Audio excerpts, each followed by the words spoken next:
اس منصوبے کا یہ حصہ بنے تھے. اب وہ امداد بھی ان معاملات میں ختم ہوتی جا رہی ہے. وجہ اس کی میں آپ کو بتا دوں, دیکھیں ڈونلڈ ٹرمپ کا بہت بڑا اعلان, باقاعدہ اعلان, کہ روس کے صدر پیوٹن کے ساتھ اس کی بات چیت ہوئی کہ نیٹو میں یوکرین کو شامل نہیں کرنا.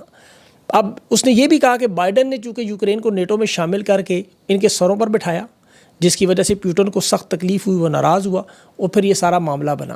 تو اس نے کہا ہم نے اسے ریورس کرنا ہے, اور یوکرین کے معاملے میں وہ بالکل بھی آپ کو پتہ ہے ہاتھ جاڑ کے بیٹھا ہوا ہے. اب انہیں پاکستان کی ضرورت نہیں, تو ٹیشو کی طرح دوبارہ پھینکنے کا معاملہ ہے. اس لیے امداد بند ہونے کے ساتھ ان کا وینٹیلیٹر آف ہو جائے گا, اور وینٹیلیٹر آف ہو تو آپ کو پتہ ہے پھر سانسیں آپ صرف گن سکتے ہیں کتنی رہے گی. اور یہ امریکہ اور برطانیہ کی طرف سے مذمت ہوئی ہے باقاعدہ طور پر. ابھی جو فوجی ٹرائل کا معاملہ ہے اس میں دیکھیں پہلی دفعہ انٹرنیشنل سطح پہ ڈنڈا آیا تو انہیں رپورٹ بنانی پڑ گئی. اب وہ ساری انہوں نے سرکاری سطح پہلا اجلاس کے کتنے لوگ مسنگ ہیں, کتنے ان کی تفصیل نکال رہے ہیں, کیونکہ اس کے بعد اگلا مرحلہ پتھر کے دور کا ہی ہے. اور یہ جو انا اور ضد پہ انہوں نے معاملہ پھنسایا ہوا ہے, جس کا عمران خان سے بار بار معافی کا مطالبہ کرتے رہے ہیں, معافی مانگ لے ٹھیک ہو جائے گا, معافی مانگ لے ٹھیک ہو جائے گا. میں نے اس پہ سوچا کافی. عام طور پہ معافی مانگنے کے بعد فریقین نقصان پورا کرتے ایک دوسرے کا. 9 مئی پہ دیکھیں فوج یا سرکاری اداروں کا کتنا نقصان, کتنے فوجی زخمی ہوئے, کتنے شہید ہوئے. شہید تو خیر نہیں ہوئے اس میں کوئی بھی, ایک بھی نہیں ہوا, 0 بھی نہیں ہوا. اب ان کو معاوضہ عمران خان کیا دے گا جب کوئی بندہ مرا ہی نہیں. جناح ہاؤس ٹوٹا پھوٹا, ڈینٹنگ پینٹنگ اس کی جو کرانی ہے کرا لیں, مجسمے بحال کروا لیں, ٹوٹے ہوئے لکڑی کے جہاز بنوا لیں, اوورسیز پاکستانی بھی پیسے بھیج دیں گے پی ٹی آئی کے پاس, تو اپنا بھی اتنا فنڈ ہوگا. اب خان کا نقصان یہ کیا پورا کریں گے تحریک انصاف کا. 9 مئی میں جو 25 شہید ہوئے جنہیں گولیاں ماری گئیں ڈی چوک میں, انہیں کیا پھانسیاں دیں گے ان کے جو ملزمان ہیں, مجرمان ہیں. 26 نومبر کو جو 14 افراد شہید ہوئے ان کے خاندان کو خون بہا فدیہ معاوضہ دیں گے. جو ضلع شاہ سے لے کے ارشد شہید سے لے کے اب تک جتنی شہادتیں ہیں, کیا سرعام ان کے قاتلوں کو سزائیں دیں گے. 12,000 سے زائد لوگوں کے گھر بار اور کاروبار, جن کی فیکٹریاں, کروڑوں روپے کا نقصان ہوا ہے, وہ پورا کریں گے. چادر اور چار دیواری کے جو تقدس پامال ہوا, عزتیں انہوں نے چھینی, ان لوگوں کے آپ ملٹری عدالتوں سے سزائیں دیں گے. الیکشن میں دھاندلی پہ قاضی فائز نے نشان چھینا, اسے لائیں گے کٹہرے پہ. جو مینڈیٹ 180 نشستیں تحریک انصاف کی وہ واپس کریں گے. نواز شریف یا شہباز شریف زرداری, ان کے جو ایگزیکٹو آرڈر سے کیسز بند کیے ان کیسز کھولیں گے. نیب کے ان کے کیسز جو بند ہیں وہ کھولیں گے. اس سے بھی پیچھے جائیں گے کیا, 71 کی جنگ ادارے میں جو 2 ملک 2 لاکھ ٹکڑے ہوا, ان کے ذمہ داران کو سزائیں دیں گے. کیا سیاچن کارگل کے معاملے پر کلاشنکوف کلچر سے لے کر آپ دیکھ لیں حلف کی خلاف ورزی کرنے والے سب لوگوں کو کیا قانون کے کٹہرے میں لایا جائے. اگر تو یہ سب کچھ ہوگا پھر تو معافی بنتی ہے, بالکل صلح بھی بنتی ہے, بیٹھ کے بات بھی بنتی ہے, اور پھر اگلے 6 مہینے میں الیکشن بھی اناؤنس بنتے ہیں. ورنہ سپریم کورٹ کو دیکھیں جو قید ہے آزاد کرے, جسٹس معین الدین خان جیسے لوگوں کو ہٹائیں.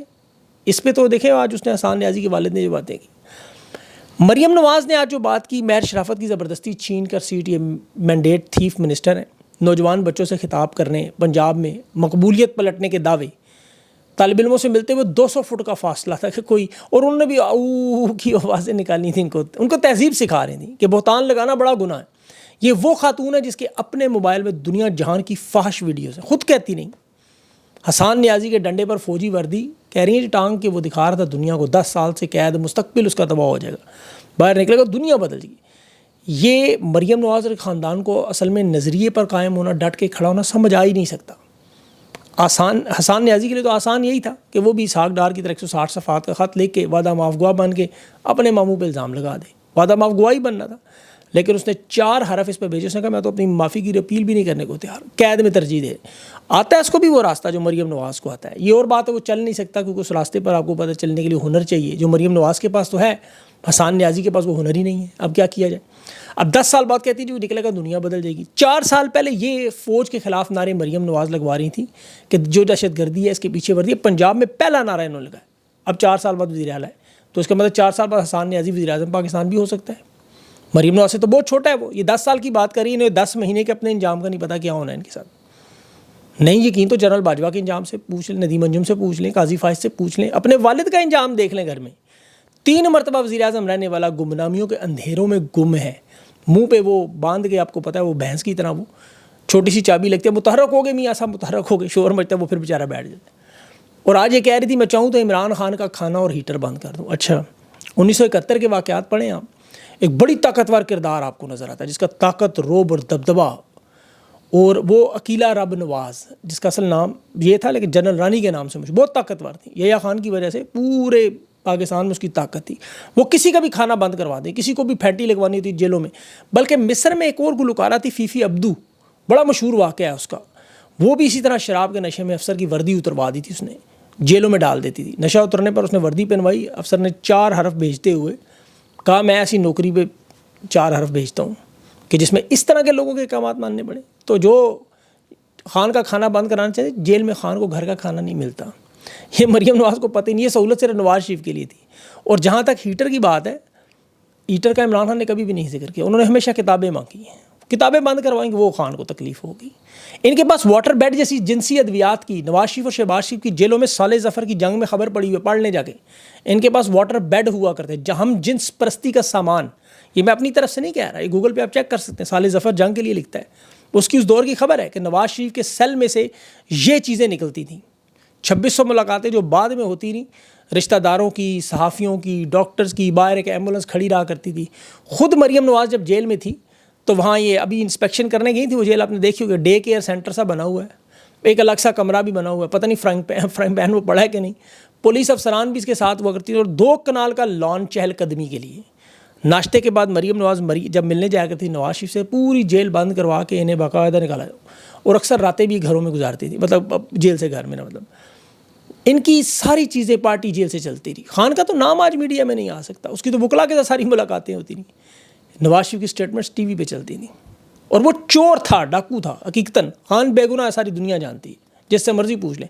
آج یہ اور ثناء اللہ وہ چیٹ نکال رہے ہیں, کبھی بشرا بی بی حملے, کبھی علیمہ خان کے اوپر حملے. حالانکہ ان تمام چیزوں کا انہیں کوئی فائدہ نہیں ہے.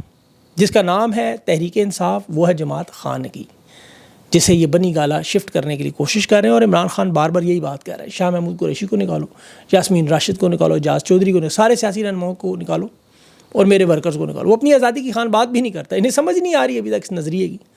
صاحبزادہ حامد کے ساتھ جو میرا انٹرویو آپ نے دیکھا ہوگا, اس نے کہا عمران خان اپنا نام نہیں ڈالنے پہ تیار تھے, ہم نے پارٹی نے ڈالا ہے, اور آئین اور قانون کے مطابق خان کی رہائی ہوگی. یہ خان سے ویڈیو ریکارڈنگ کروا کے بنی گالا ریسٹ. اب میں سوچ رہا تھا جو خان سے ویڈیو مانگ رہے تھے, نواز شریف سے انہوں نے کیا ویڈیو بنوائی ہوگی, جو یہ روز بلیک میل ہوتا ہے. ذرا سوچیں, وہ ویڈیو بلیک میلنگ یہی ہوگی نا. وہ اسی طرح کی پھر گھٹیا سیاست میں یہ لوگ آتے ہیں, جس میں محترمہ بے نظیر کی تصاویر سے لے کے علیمہ خان تک آج گھٹیا حملے کر رہے ہیں. رانا ثناء اللہ پریس کانفرنس کر کے وہ واٹس ایپ میسیجز دکھا رہا ہے جی. اب کچھ نقلی ہوں گے ان کے, ظاہر ہے پارٹی, اور ویسے بھی دیکھیں اگر اصلی بھی ہوں تو پارٹی کے اندرونی معاملات ہیں.